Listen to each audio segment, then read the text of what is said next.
So I'm going to shift hats now, and I have the great privilege of doing a very brief introduction to our keynote speaker here. And I will keep it very brief because you are definitely in for a treat, and I want to make sure she has as much time as possible to enlighten us a little bit more and to probably push us further than probably we've ever been before. So Shavon Arline Bradley is the newly named Director of External Engagement for the 19th United States Surgeon General, Vice Admiral Vivek Murthy. She is the Executive Vice President of Strategic Planning and Partnerships. During the interim transition of the President and CEO, she served as the Chief of Staff and Chief Programs Officer, where she was responsible for issue area advocacy agenda and overall staff operations. She was formerly the Senior Director of the Health Programs for the NAACP, where she was responsible for coordinating and planning the Action's health agenda and program implementation efforts. Shavon has over 15 years of public health experience in the areas of health disparities, federal and state government health program management, and community and stakeholder collaborative relationship building. She is a New Jersey native and is a public health advocate, a former track and field athlete, and she earned her Bachelor of Science degree in exercise physiology and MPH degree from Tulane University in New Orleans, Louisiana. Mrs. Arline Bradley is currently enrolled at the Samuel Dewitt Proctor School of Theology at Virginia Union University, where she is pursuing her Master's of Divinity. In her spare time, like she has it, she is also a member of the American Public Health Association. She serves on the National Social Action Commission of Delta Sigma Theta. She is also a member of the Links Incorporated and the former chair of the Health Committee of the Washington, D.C. branch of NAACP. She is also co-author of The Queen's Legacy, A Journey of the Trials and Triumphs of Phenomenal Women. She was a recipient of the 2009 Young and Powerful Excellence in Leadership Award, and she is a very dear friend of mine. Amen. Help me to welcome Shavon Arline Bradley.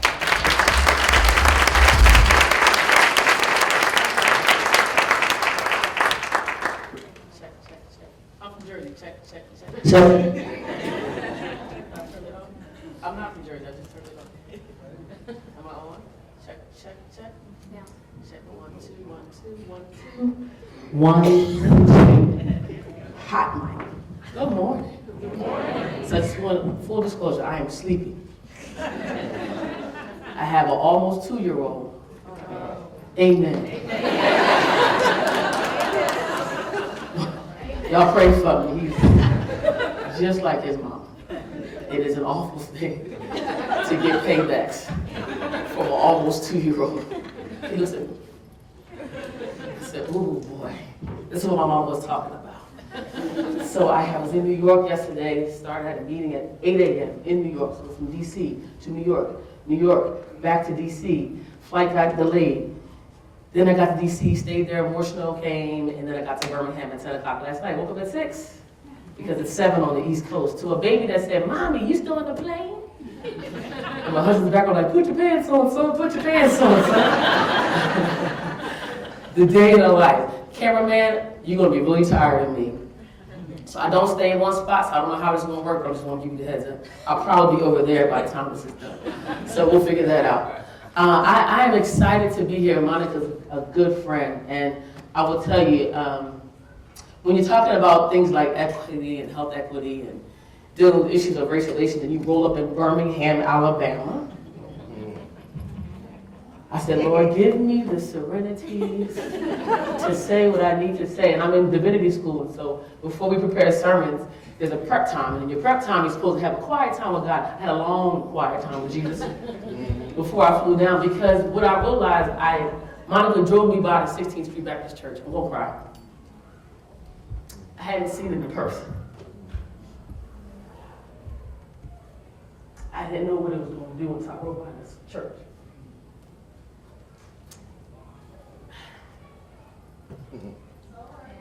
Yeah. I want to help today, Yeah.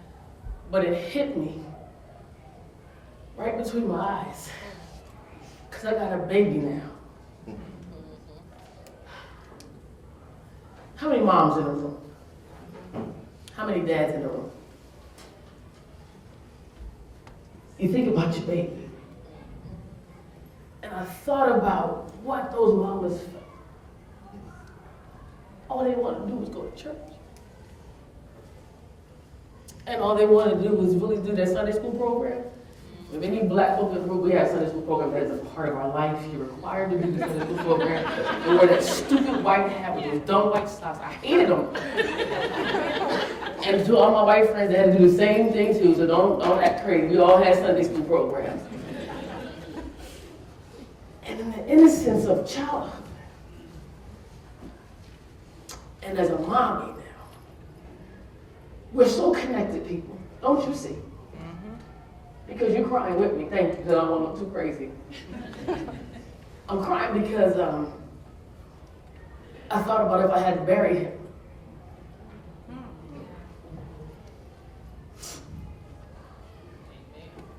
I don't want to bury my baby. Because he went to church, or because he walked outside of his car too fast, or because an officer misunderstood his asking a question. So I try to be really public healthy and professional, but I can't, because he's my baby. I'm somebody's mama now. And to all the dads, you guys are okay, but I'm his mama. I just told Sue, he was 8 pounds and 12 ounces. I called on Jesus for 22 hours. My husband said, I thought the Lord was coming. I kept looking. I'm sorry, I'm taking that back. It's okay to be me. I'm gonna be okay with being me. Because I don't think we realize how racism, classism affects America. I just so happen to be in Birmingham, Alabama. And so I thank God for the opportunity to cry to you and with you and say, I see all of you. I see you. I hear you. And that it actually does still hurt.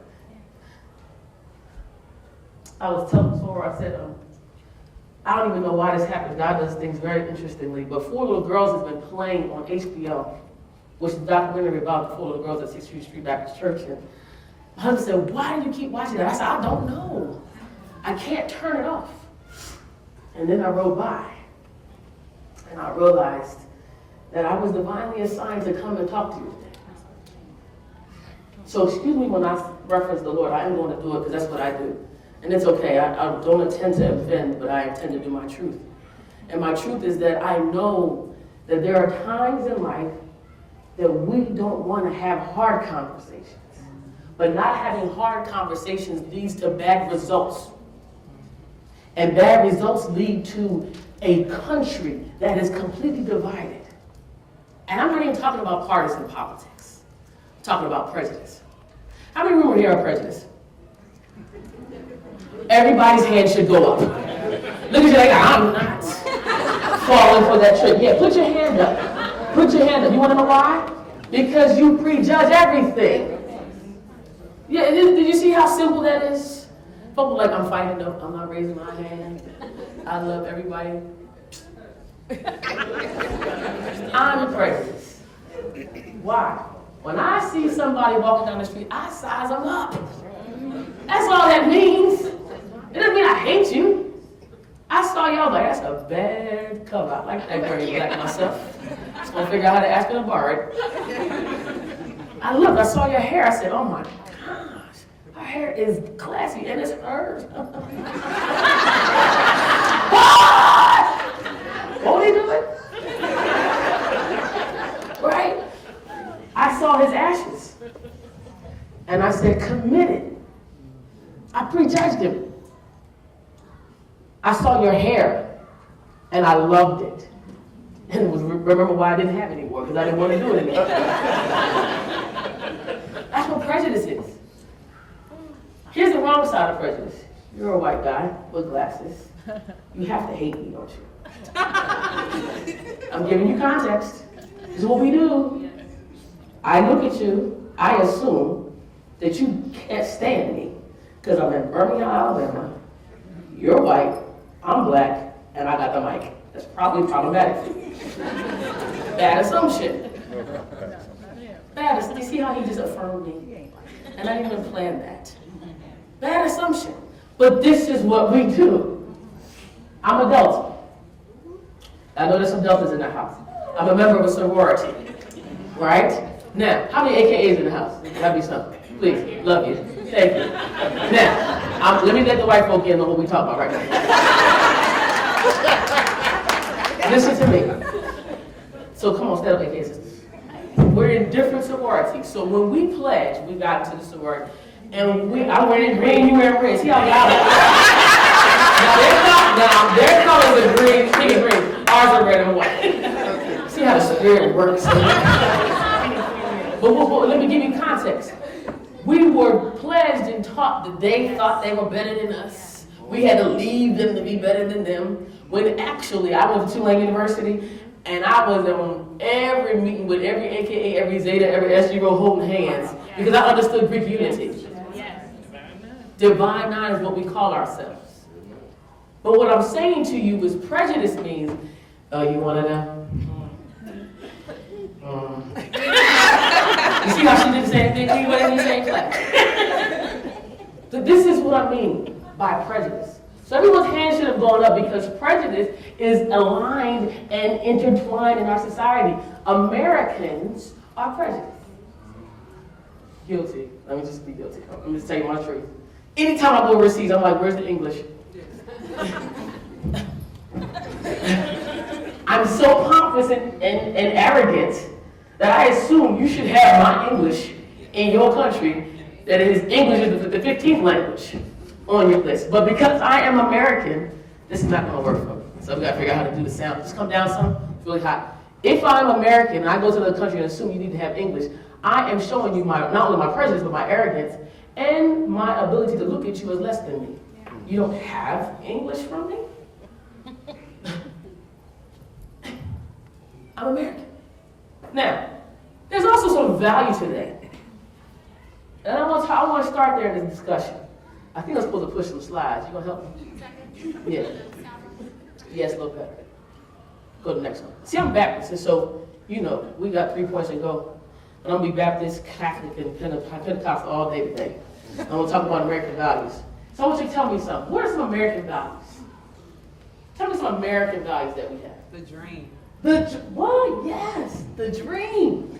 What else? Independence. Come on, independence. Freedom. Democracy, who? Freedom. Yes, freedom. Come on, American values. Hard work. Hard work. I heard opportunity. What else? Justice. Family. What kind of family? Depends what American you're asking. Come on. Somebody in the back said something? Patriotism. Yeah. USA. It's an Olympic year. You want to see American values, honey? You let us win a gold medal, baby.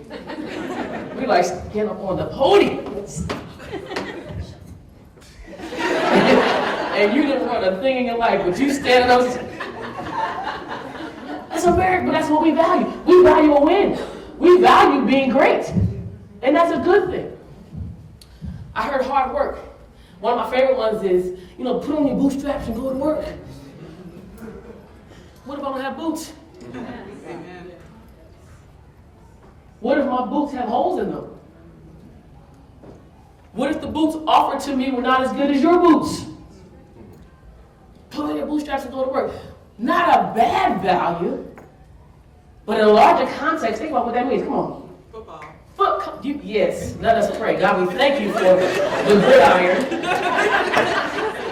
I'm an Eagles fan, and we're in pain. I wanted Cam to win, but I like hating on the side. Like, I'm a football fan. Football is what we value. Why? We value Clash of Titans. We value war. And we value winning, but I was waiting for we value violence too. We do. We operate in violence. What other American values are there? Anybody else? We dare to defend these rights. We are all about rights, aren't we? I have a right to this. You have a right to that. Here's the challenge with rights. Who decides who has rights and who doesn't? The Constitution is a super cool document. Until that part about 3/5 of a man part, I can't get down with that side of the 3/5 side. But if you keep going all the way down, the intent behind the Constitution was absolutely right. The problem was who created it and what was behind them creating it. And was it for everyone and was it not? Now, we're now in 2016. And I'm at a conference talking about health equity in 2016. I want to address something that Brother Townsend had said. He said, it's so stressful to be black in America. And the black was like, girl, yes. And I want to affirm two things. One, to those that are not African American in this country. That is not a statement that says that you don't have stress. Let me help that. Because I know where this goes. Because these equity talks go, oh, the white people go, oh my God, another black angry talk.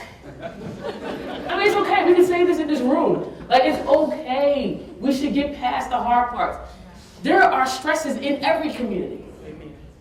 Every community has a different kind of stress. There are white folk that are poor and sick and hungry, and we should be just as mad too. Do you hear what I'm saying, Birmingham? There are Latino communities. There are Asian communities. There are Native Americans that are still pissed and should be because quite frankly they were here first and have not gotten there to be put on a piece of land and told them, be on a reservation and stay there. We'll create a little health bureau for you. When an entire group of people were put out of their land. I want to help you. So when he said being black is stressful, that does not decline or denounce or remove the understanding that every community has stresses. But from the context of health equity, think about what that means. Think about the numbers you see. You do this all the time. And here's the problem with health equity work. It gets redundant. Because you're going to go to another conference like this like next year. We're going to keep talking about health equity. And guess what? We won't stop until we start talking about racism. We won't stop until we talk about classism. And we won't stop until we talk about religion and freedom and rights and, quite frankly, fear. There is fear connected to someone who is racist.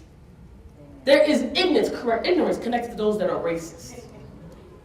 Fear and ignorance is a hotbed for violence. It's a hotbed for poverty. It's a hotbed for bad politics. It's a hotbed for all the bad things that are all connected to a community. And let me just tell you, you can't have economic development for real if everybody's not at the table. You heard that gentrification word is for real. And I was talking to Monica about this. This is so off script. Thank you, Jesus, for just Holy Ghost. Keep talking. Let me just tell you about this gentrification thing. Revitalization is good. Let's agree. Come on, give it to me. Yes. Revitalization helps a community. The removal of people is not good. The removal of people who have been implanted in the community is not good. What is good is revitalization and inclusion. Let me help you. It's okay because guess what? When people begin to understand that I am valued, you're not going to just knock my building down and not give me another option. And tell me that 10 grand is going to carry me. I'm bougie too, so let me tell you about the 10 grand won't last. And if I'm a mother with kids, you're going to move me out of my place because you want a nice playground for your new people coming into the city? That's gentrification and removal. So to the business leaders in the house, I hope you hear me. You can revitalize, but be inclusive. Connect the people. Now back to my, hi, how are you, Shavon? It's great to be here. I'm going to start my presentation right now. You're not going to make you cry, don't cry. That's good. Equity. Next word. Next slide. You got me. Equity. When you hear that word, what comes to mind? Say it now. Equity, go. Equity. What's the words that come to your mind? Go. Tell me. Equal, come on. Fair. Who? Fair. Fair, uh-huh. Equal opportunity. Keep going. Sameness. Justice. Keep going. Oneness. What was the word in the back? Agreeing, okay. Oneness. Uh-huh. I'm hearing it. Balance. There we go. Level. There we go. Fair chance. Equity. Normally I get what's in my home. I got equity in my home. That's it. That's good. Equity's a good word. Hello. You want equity. That's the point. We should all want equity. Equity in my home and equity in my heart. Equity in my work. Equity in how I live. So there's a video I think that's coming up next. Katie's gonna, y'all give Katie a hand. She worked hard on this. And let me tell you, Katie hounded me and stalked me for 2 months. It worked. I'm here. So you gotta go through the skip ad. Just want you to watch this. See what I'll do. It is not something you'd expect to hear in 2009, but we have a story tonight about a swim club in suburban Philadelphia.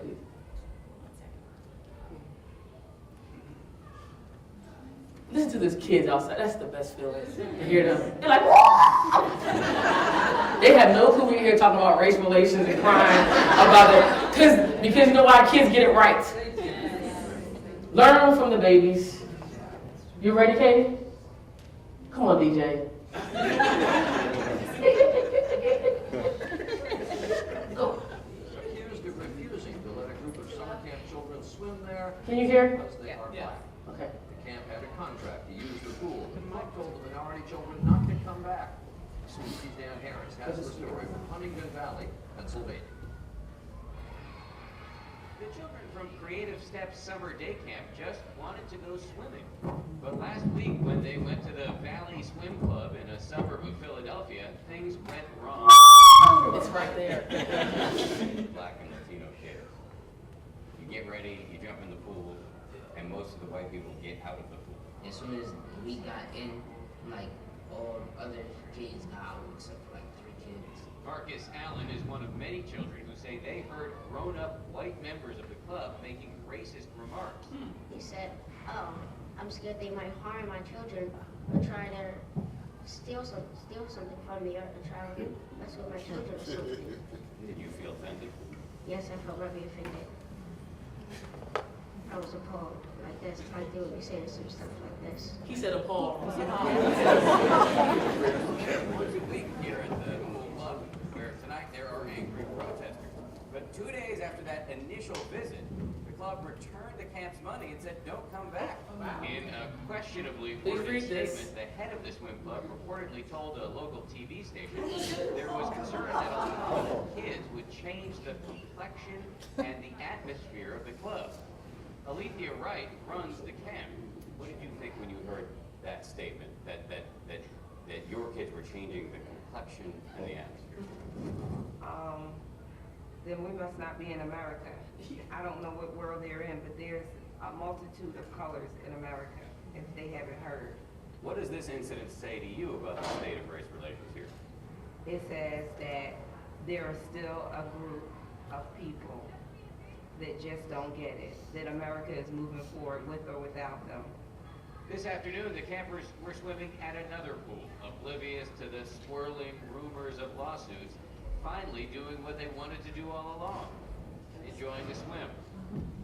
Dan Harris, ABC News, Philadelphia. Reactions to that. So first of all, appalled. I just want to let everybody know Marcus is my son because he used the word appalled at 9. I just thought that was pretty awesome. But talk to me about what you saw. Come on. Basically, that's what happens in America now. I can walk down the street. I'm gonna give you 2 examples. Please. One is a drunk and one is me. I'm walking the way I'm supposed to walk, talk the way I'm supposed to talk. On the other hand, I am prejudged by the drunk. Also because I am black. If I am intelligent, I'm insulted. If I stand up to corporate America, I'm wrong. I'm not in my place. I'm out of order. So what is order? What is order? Somebody write that down for me. We're gonna come back to what is order. I'm serious, write that down. Come on, reactions. Thank you for that. Yes, ma'am. No, it made you nauseous. Yeah. Why?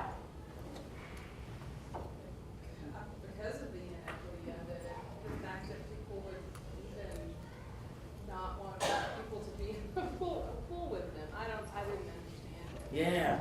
Yeah. Come on. Yes. It makes me sad because he's going to remember that for the rest of his life. That's where I'm going. Yeah. Lasting impact. Here and here. Yes, ma'am. I think that's the more obvious racism, and in addition to that hurting, the racism that hurts also is the kind that you can't, that is not so obvious, the kind that, when you bring something up and somebody else says, who's not in that position, says that doesn't exist, or don't bring this up anymore, we're not having this conversation. And that's the racism or the bigotry or the inequities that are, I think, so much more difficult to address. Yep. Yeah, Dan? Yes, I think even when I was looking at that kind of, as you internalize the 16th Street, going past 16th Street, I'm not a mother, but I am a mentor, and I have several babies in my life. So I pictured my babies in that situation, and became very upset. Like, how dare you judge my baby like that? Like, my baby is more than capable and able to swim in this pool. And I think what really affected me was, as a mentor, like, don't you look at my child like that? And then on the other side, I also, as you mentioned, this is a child. Like, this is a child. You can come for me like that, but don't come for my baby. See how they do? See how they switch up? You saw that light turn on? Don't you come for me. But here's it. That's universal, people. That's not black language. That's love language. Listen to me. Love language says, don't you hurt that child. I don't care what color you are. Don't you look at him differently. I don't care what color you are. Here's the part they don't talk about in the piece. I see the hands up. Ooh, we're going to go long at that. I'm going to try to be on time. I got to fight to catch. There were white families that complained about the other white families. So let me help you. There is two sides to the story. It mirrors the movement for me, because the connect between black and white is so murky, because we forget the gray. The gray was what blessed the movement. When there were validators from all walks of life. Don't forget that side of it. The challenge with the media is you don't get that all the time. They should have talked about those white mamas that were like, don't you talk to those black kids like that. Because there are some white women I know that I will go toe to toe next to me about a baby. I saw some more hands. I saw a hand come to the back. Yes, ma'am. And I see you. It really hurt me when the little boy who was involved is growing up to think that he's not good enough. Yeah. And what I want to get at today is that right there. Every last one of you in this room has that point. There's something in all of us that should turn, that should be uneasy, that should not feel good when we see injustice to anybody. I want to tap that today. I'm not here to have a surface conversation with you. It's not really like church for me. Ministry work and thinking about what you do every day is intended to change the lives of people. I want you to leave here different. If you don't, I'm not a good minister. If you don't, then the word is inauthentic. My intent for you is to feel that thing that you don't really even want to talk about. But you know the thing exists. And because it exists, it has held Birmingham back. Because we don't say it. You know what you do? You perpetuate lies when you don't speak. Your silence is louder than the racist. King said it in the letters in the jail. in this city where he begged white clergy, please respond to this. In the name of God, please do this. This is the right thing to do. I'll take 2 more hands. I saw some over here. Yes, and then sir. I'm sorry, I'll get you. Yes. Well, my reaction to it is that the game doesn't change, just the players. Because that's not the first time something like that has happened, and unfortunately, it won't be the last. Mm-hmm. Do we have hope that this will change? Anybody have hope? Yes. We do have hope? Yes. Raise your hand if you have hope. Yeah, because everybody's hand's not up. And I appreciate the no hands. Some of you are like, I appreciate it. I'm going to get back to that. Sir, and then in the back, and then we'll go. Well, it upsets me tremendously, probably as much as it did when you passed by the church yesterday, because I lived in this city in the era when that church was bombed. And I just couldn't understand what had I done at 13 years of age that would make somebody want to kill me.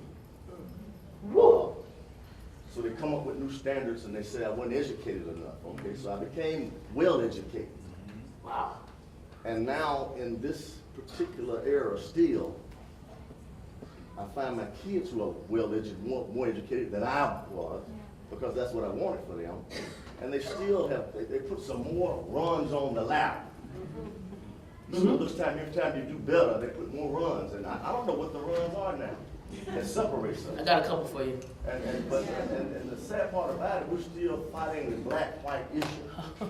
And there's a storm out on the ocean that's headed this whole way. And what it says in the song, if we're not anchored in Jesus, we'll surely drift away. And that storm is ISIS. And when it gets here, it don't care whether you're black or white. You're American or you're Christian. It's coming to destroy us all. So we better get over our little issues and our problems that we got here and try to come together. Because the divided, we're going to be conquered. Close here. Oh, I see 2. Here and then, sir. You're right behind you, and then my friend in the blue shirt. For me, it's disappointing. Disappointing. It's disappointing because, you know, what the lesson that should have been learned by now, by 2000 now, is still not. And the wrong lesson is still being perpetuated. For me, it's disappointing. Disappointing. So many churches and so many experiences about God and about everything, humanity, is disappointing that people are still not there. Yeah. Come on, close us out, sir, in the blue. Well, and I'm not surprised by the video. Yeah. In this city, it happens every day, all day long, based on demographics. Place does matter in this city. It does. Place does matter in this city. That's a good way to close. See, I didn't even tell them to close it like that. That's strong. You see how I felt you? Thank you. Now, I got like 40 minutes total left, I think, in this whole presentation. So my intent is to honor your time and go see Micah Bradley, which is that little 2-year-old. But I don't want to rush what I think is right. So I'm going to adjust a little bit. All right, we're going to do something quick. If you are wearing glasses, raise your hand. Okay, glasses people, get out of your seats and come inside right here in the middle of the room. Right here in the middle. Just come congregate right over here in the middle. You want me by? Yeah. He said, I'm staying close. I'm staying close to the person that knows what the heck is going on. Come on here, come on here. Glasses. She said, is there a special bifocal section? It's about to be because you're sitting there. All right, if you're wearing contacts, raise your hand. That'd be me. All right, if you're wearing contacts, come out and join me right around them. Right around them. I'm backing up. Ooh, some hot glasses people. Ooh, yeah, that's right. That's what we contact people, make a circle around them. Glasses folks, face us, please. Go around, circle. You see how I started already? You glasses people, you. Who's not wearing glasses? Who's not wearing contacts? Come on out here and join me.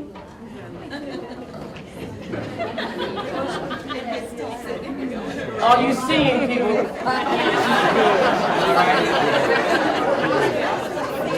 Them 20.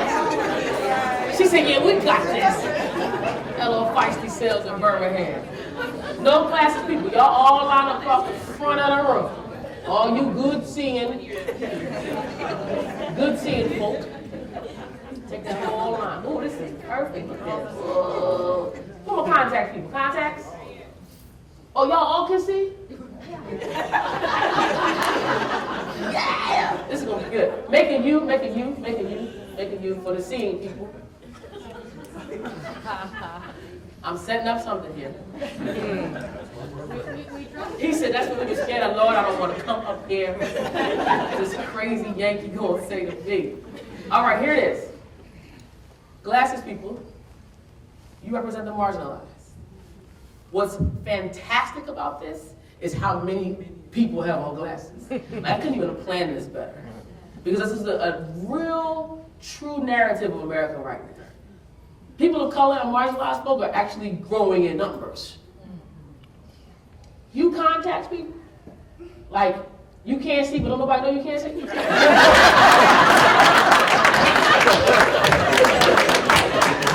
That's me. That's me. Girl, I feel like girl, I can see. I'm like, oh God, please don't let them turn on any more lights. I can't see. Contact people represent the educated adult. You got out. I'm gonna help you. You went to college. You still different. Still know our roots. You know your roots.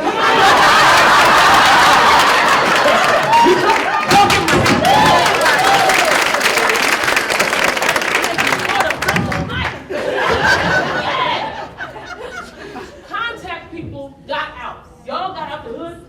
Y'all went to school. You try to come back and volunteer through the sorority and through the church programs, and you wear your St. John, and then you put your jeans on, you come home, and you realize something. You're still not them. Because y'all good seeing people represent power structure. Majority. I didn't say in number, but majority in rule.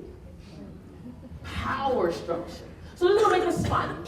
Make this fun and hard, because I want you to see it, I want you to feel this.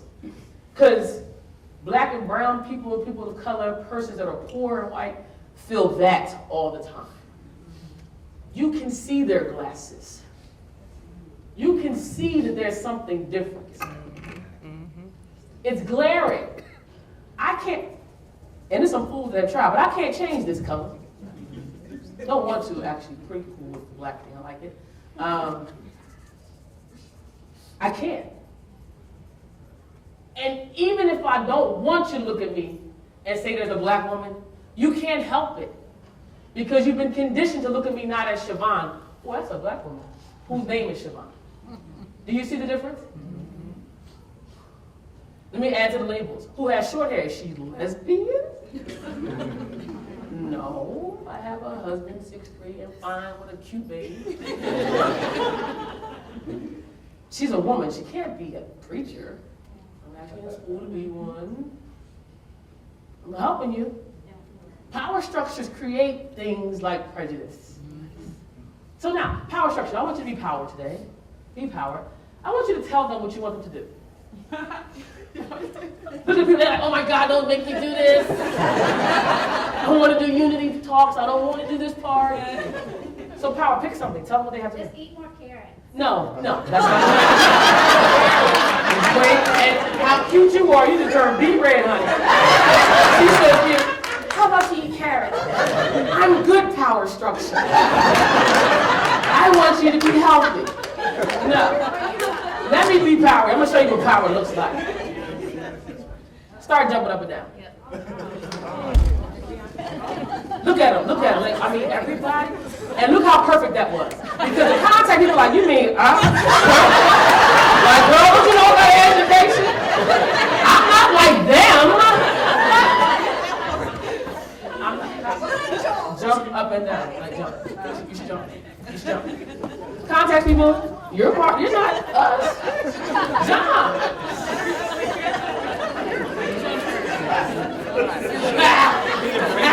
Okay, stop jumping. Start doing the cha-cha. Oh, that's not as bad as jumping. Here's what I want you to see. Watch what's happening in that circle. The people with the glasses like, hold up.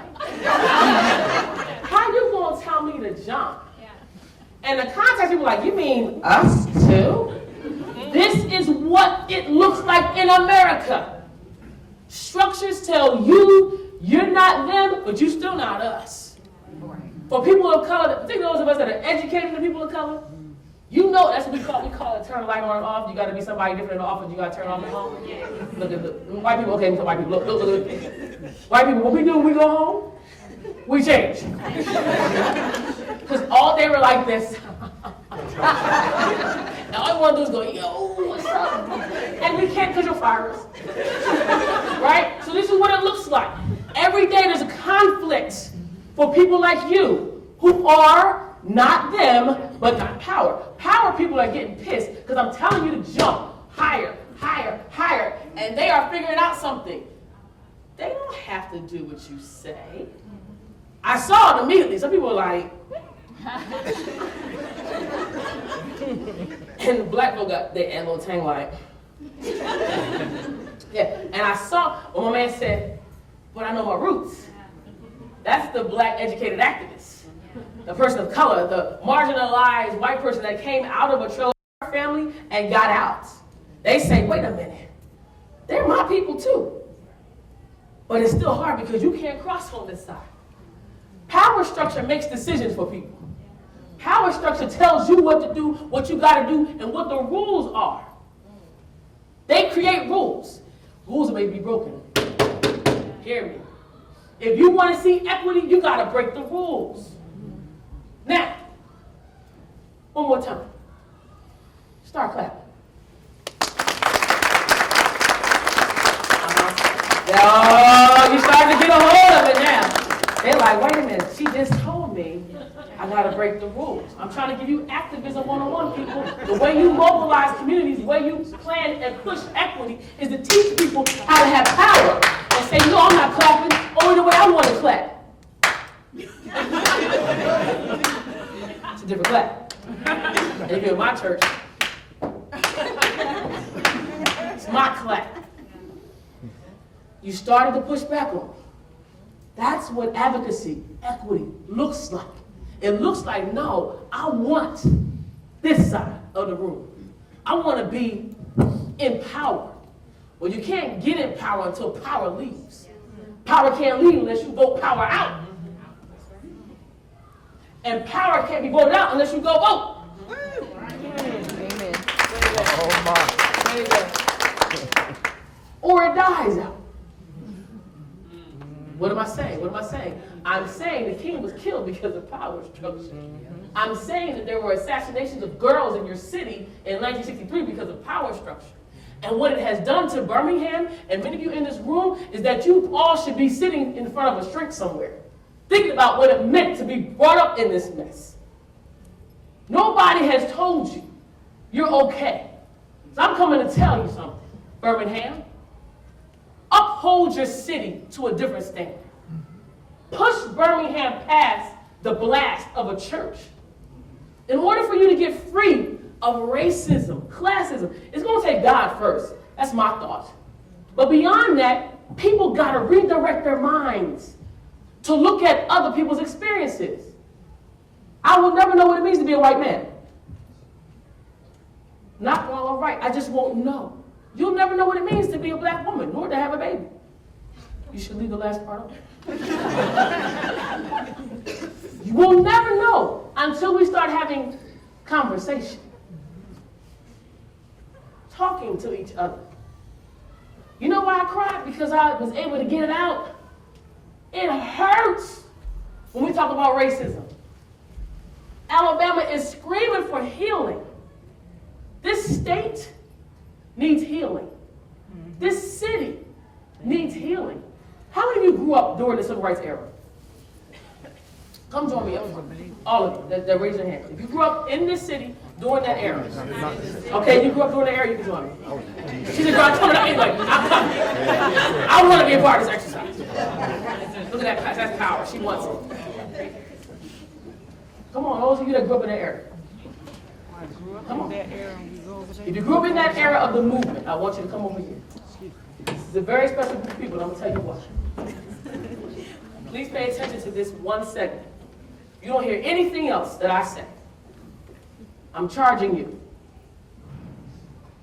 You got to help us tell a different story. Y'all knew what it meant to grow up with a color and a white sign in the Deep South. Yes or no? Yes. You all knew what it meant to know where you could go and couldn't go. Fair? Yes. I charge you. There's a whole generation around you and behind you. We're looking at you right now, watching and taking your lead.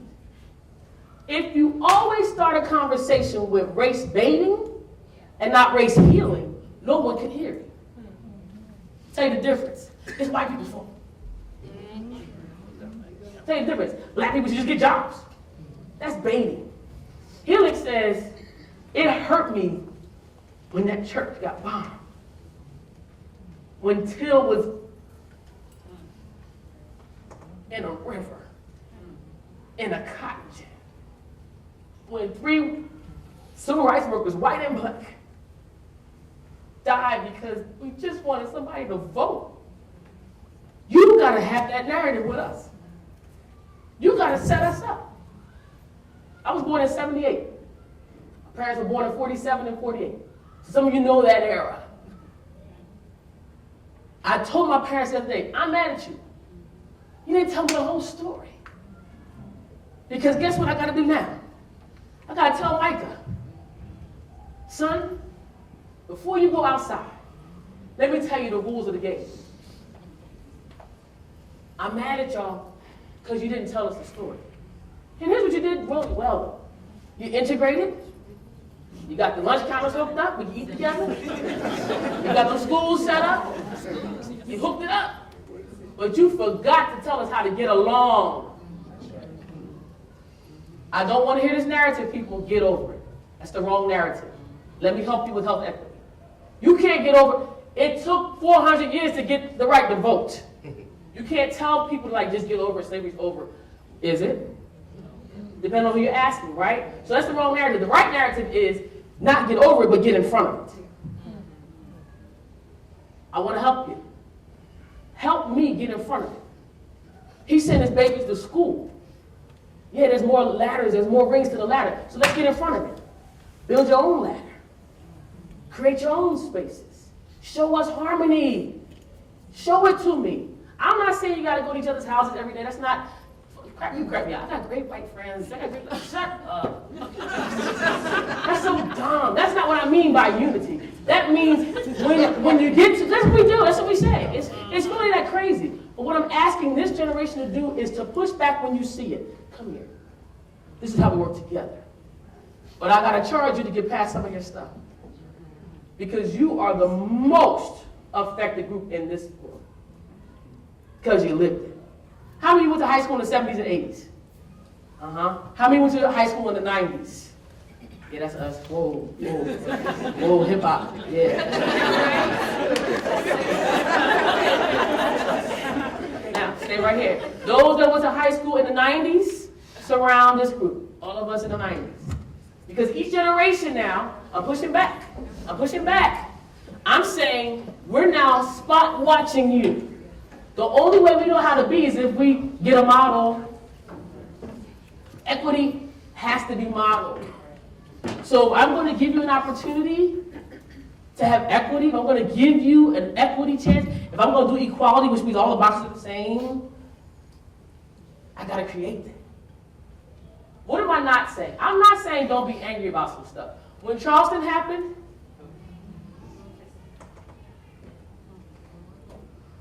that hurt. Because that hurt. I mean, that was a 2015 replica of 63. Right, you know what I mean? And here's what we're not talking about, like how we move past this. Shavon, we're supposed to be talking about health equity, we're supposed to be talking about social determinants of health. No, we gotta talk about this to get you to that place. Y'all take a seat, give yourselves a hand. Now I'm gonna really do the rest of my presentation really fast. Really fast. Let's slide forward to a lot. Just keep going. I'm gonna pass out that. Keep going. Totally gonna not even do that. Stay right there. Yes. Oh, right there. What? Yeah. All right, here we go. Look up this picture here. How do we create equitable strategies for healthy communities? I want you to see strategy number one. Strategy number one. You must learn how to leverage political pendulum shifts. Ladies and gentlemen, whether you agree or not, politics affects how you operate in your space. Look at that picture. Isn't that the funniest thing ever?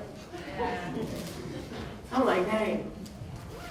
Carter, Clinton, Bush, Obama, Bush Senior. What a diverse group of people. And under each administration, equity has gone through so many ups and downs. Next slide. What I want you to think about is this. Keep going. Just click it for me. I want you to take a political assessment of your community, ladies and gentlemen. Is there an election that can change the scope of your work? Yes or no? You should all be saying yes, because in November of this year, a whole bunch could change. And I'm not even talking about I'm talking about in national elections, I'm talking about local elections. Are there new appointees in your area? I heard something about like minimum wage in this area going on. You should be involved in this. You've got to take a political assessment of your neighborhood. Keep clicking for me. Identify champions that can accomplish things within their term limits for you. That's so important for equity to happen. You got to find people to help your equity. That's what I mean by that. And look at the last one. Do not partisanize. Not a word in the dictionary. I liked it, so I used it. Do not partisanize your work. That's what kills you. It kills you. Am I a Democrat? Yes. Are there a lot of Republicans on my squad? Absolutely. Let me tell you about what people understand. Humans get humans. No matter how crazy they are, humans get humans. There's no way you can tell me that a Republican, a Democrat, or an independent can't agree on humanity. They can, because they do. Most of the time, on human issues. Now, we get to moral stuff and some social things, and it'll get a little crazy. But on the basic things, life, making sure kids are safe, except in Flint. I don't know about Flint. It's a little questionable there. But there's some basic things we agree upon. You've got to learn how to cross aisles, ladies and gentlemen. That's why I did that exercise. That's why I charged a generation ahead of me, to push those of us behind. Next slide. Play the economy builder card in equity work. How many government people do I have here? Any government folk? Yes. Development, economic development. We need to play the economy card. Next slide, let me tell you what that means. Keep pushing, two or three. You gotta make the case. Inequity costs you money. City of Birmingham. It is killing your bottom line. So if you don't want to deal with black, white, deal with green. It's the color that pushes things. Green is real. Communicate with the public. Listen, you cannot put a price tag on health as a culturally accepted way of life. Listen to what I'm saying. Health is priceless. Robert Wood Johnson Foundation does not have enough money to take care of the health issues that are going on in our country. You saw $1 trillion? Like not or trillion dollars. We could have saved 23% of that if we dealt with health disparities. You can't put a price tag on that. You know how much money? The government needs that trillion back. Look at the debt limit. Look at the things that we're paying. Dollars make sense. Your place matter stories make sense to people if you put it in a way they can hear. I'm going to tell you my trick. I know I'm on tape. I'm not speaking as a government official right now. Okay, thank you. Okay.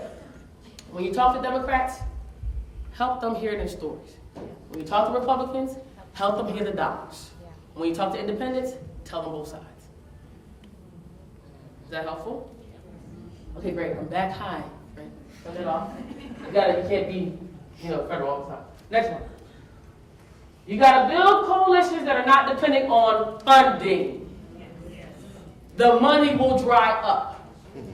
What time is it so I'll know? Is it 11 o'clock? 10:58, good. Yeah, money dries up, people. My friend asked a great question about how long will this take? How long does it take to get to this equity place? Well, let's see. Slavery was 1619. Native Americans were here before that. We're like 500 years down the road, still mad, right? So a 3 to 5 year grant does not stop 500 years of inequity. Like, you understand what I'm saying? Does that help you put into context why these grants piss me off? I can say that. I went 3 years, we're gonna have an assessment, and then we're gonna evaluate, and then year 5, we'll compile the data, and then we'll have a data assessment, and then once we do that, we should see equity. 500 years? 5 years. And if it's a bad economy, 3 years. And after we compile the data, I'll publish it. And then when we publish it, it'll go into the journal. And then when it goes to the journal, I'll make tenure in it. Meanwhile, I'm back on the ranch. People are still hungry. People still don't have jobs. We still have political leaders that are empowered, that don't really give a crap about some people. So don't connect to people because you think you got money. Because if your relationship is based on money, it's a bad relationship. Thank you. I'll clap for myself too. Because I know that's right. I've seen it. We're good friends and we really care about your work, but the board decided to go into a different direction this year. And your $4 million promise is now $400,000. You gotta fire your whole staff. And you really wanna make change? No, you don't. You want a photo op. Get out of photo op partnerships, ladies and gentlemen. They don't work for you. Learn, I said photo op. Learn empowerment. Learn to train your communities to do this on their own. Build your own wealth in Birmingham. Decide on this together. Click ahead. I think I have some things on coalition I want to say. Come on, keep on 2 more. I want you to look at this. I want you to look at mission and not money sources. If you're in a partnership that has a similar mission, look at their track record. You guys got to start doing more research on the people you connect to. That's why I'm married to the husband that I am. I did some research. That fool I was with before, I didn't do enough research. I'm trying to help you. Money and mission are 2 different things. The happy marriage is when both of them come together. But just don't rely on it. Value in-kind opportunities. Listen, it may not be money, but they may be able to offer you a detailed staff person. Or they may be offering you some facility options or office space. That's money. In-kind helps you do this equity work. But let me say this. You need new coalition members that have access to funds that may not be associated with what you know. In other words, non-traditional partners. That's coming. And ensure members of the community you are changing, they sit in leadership. I call them paper partnerships. I hate them.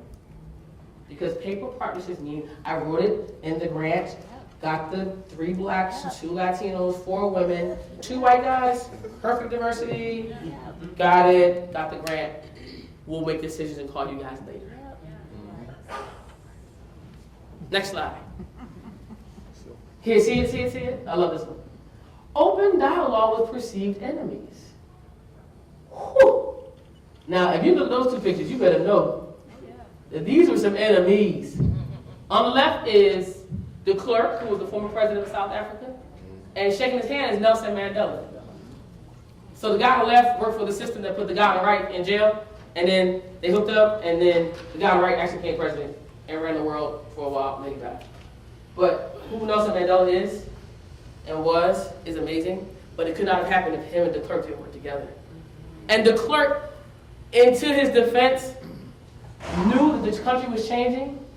If y'all seen Mandela, please watch this movie, because it helps you understand how enemies could even dialogue to change the trajectory of the country. Now look to the right. That is John Boehner. And to the left of him is Harry Reid. Now this is a picture that is now not relevant because we have a new Speaker of the House. But I kept it because this picture really talks about how jacked up we really are in Congress. Boehner, again to his credit, people are like, you have credit for Boehner? I do. Outside of him crying, outside of that, he actually tried some things.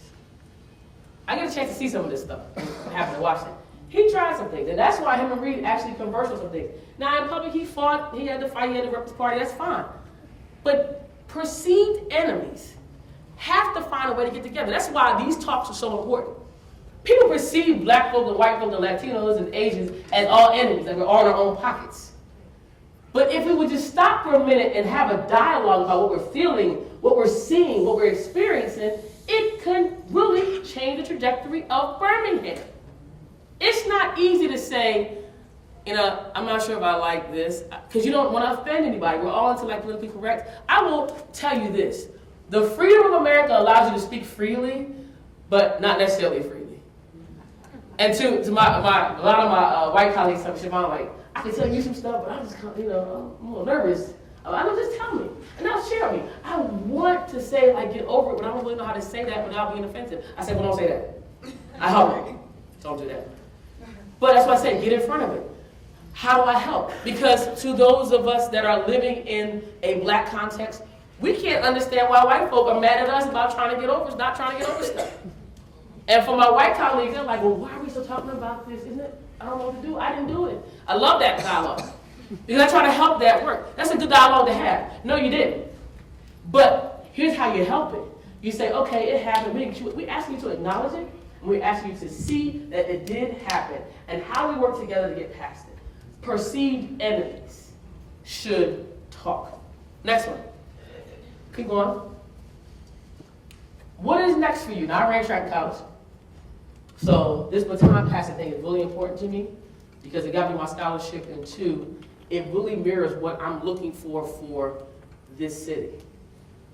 There's an old guard everywhere. There's a new guard everywhere. And then there's the folk that are in power already, right in the middle. It's some baton passing time, ladies and gentlemen. Time to pass on the knowledge. Time to pass on the resources. And time to pass on the power. I worked for the NAACP for a very long time, and one of the biggest challenges we had nationally was watching on the ground how folk would be presidents for like 40 years. And they're like, I'm just going to stay the president for 40 years. I'm just going to do it. Because it just makes me president of the NAACP. You're just like, dude, we're now on 8-tracks. We're doing iPads and Pandora. And why are you still carrying like record players when we're not? I'm joking, but I'm not, because this is what happens. It happens in churches. It happens in academic institutions. It happens in partnerships and coalition chairs. What's next? Because here's what that picture says. I ran part of this race. My leg is pretty much done. I pass on my stuff to you. Here's the problem. Sometimes they pass on all the bad stuff too. The prejudice, the bias, the ignorance, the arrogance. This is why kids are the best thing ever, because kids only grow up to learn what they learn from adults. They go in a room and they're like, hey, you want to play? Michael doesn't see any color. I'm like, son, you just can't walk up to that little dude. He's just like, hey, how you doing? What's going on? He's like his mama. He's like his mama. Sorry. So sorry. He like chest bumps people. Like, hey, how you doing? Oh, God. But I don't want to take that from him because I want him to be able to connect. What's next for you, Birmingham? I'm asking you. Are you ready to get past? Not to forget, but to get to the next leg for the city. Come on, move on. Keep going. Keep going. I dealt with this. Keep going. I want to stay here right there for a minute. I want you to think about your government voice. I have some child obesity messages in here because that helped me in equity spaces. I want you to think about your policy work, ladies and gentlemen. Equity can only happen when there's some policy implications in there too. So don't think that because you had a coalition meeting and that Monica and the crew came through with that nice booklet that your state officials really give a crap about health equity is. They will when some stuff goes down, though. They will when you walk up to them. They will when you say, Do you see how much money we lost? Gear up your government voice. Government people in the room, take this message back. Like, these crazy public health people are nuts. They put together all this stuff. This girl made us stand up with glasses on and stuff. And I learned that Birmingham is a hotbed for good development, but that is tripping up on some of the old ghosts. Go to the next slide. Beware of unintended consequences, ladies and gentlemen. I put Trayvon Martin up there intentionally. You know, if you talk about park and neighborhood revitalization, yeah, a lot of times the unintended consequences is racial profiling. Trayvon, you can deal with it however you want to deal with it, but he was walking in a neighborhood that someone thought he should not be walking in, not knowing that his daddy actually was in a place that he owned inside the gate. Unintended consequence. It's an unintended consequence. Fast food moratoriums without bringing in good options. Hey, you can save food deserts, but what you gonna bring in? What are you gonna bring in? Addressing competitive foods in schools. Big issue for equity. Schools that are dealing with only like sugar sweetened beverages, etc. Well, if you're gonna do that, you better have a profit plan for the schools. Because it's dollars and cents for people, ladies and gentlemen. What's your backup plan? Paper partners, I'll talk about this. You have to have real people to have real partnerships. I'm gonna say it again. People means partnerships. Paper means fake partnerships. All right, let's move on. I have an equity checklist for you. This is what I want you to think about. Has equity become a part of my community's language? Has equity become a part of my program's practice? And do paper partnerships exist in my program? That is your checklist questions to take home with you to think about. I want you to think about that as a collaborative. And invite me back and we'll find out. Just joking, you're not invited me back. And here's what I want you to see. Don't forget why you're doing this. Put that picture up. Now, which one of those jokers you think is mine? Which one, the red shirt or the black shirt? How many red shirts? How many black shirts? All the black people play the black shirt people. He's got a phone in his hand. Of course he's my kid. Are you kidding me? Look at, yeah, so the little man on the right, I have a story. The why we do it. So Michael Bradley is, at this picture, this was December, he was 22 months, excuse me. Chandler is to his right. Chandler is 3 years old. He's very little because he's had 4 open heart surgeries.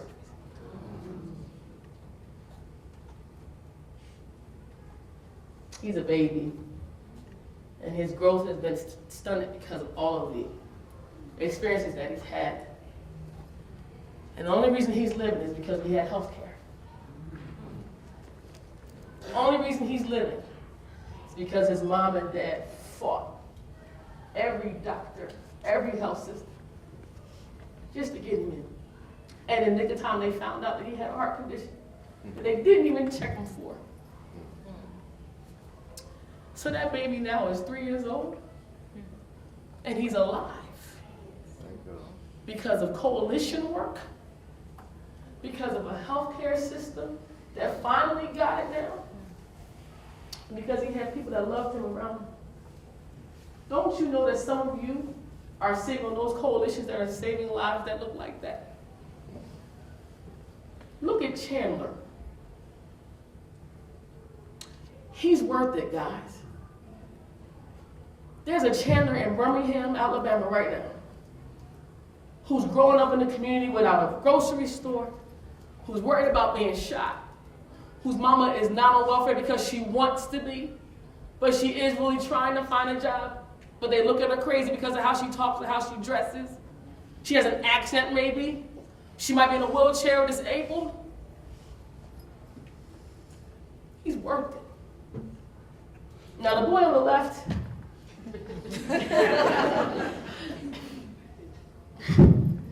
he is worth something to me. I'll share this with you, then I'll go. When he was born, he was stuck in my womb, and his heart rate was 236. And I could see my dad praying in the corner. Something about daddies and daughters. I'm a daddy's girl. And everyone's like, where's your husband? I was like, I don't know, my daddy's right here. Don't really know where that dude is. But my daddy. And my dad was saying, in the name of Jesus, my boy will come out. They're like, is this your husband? It's my daddy.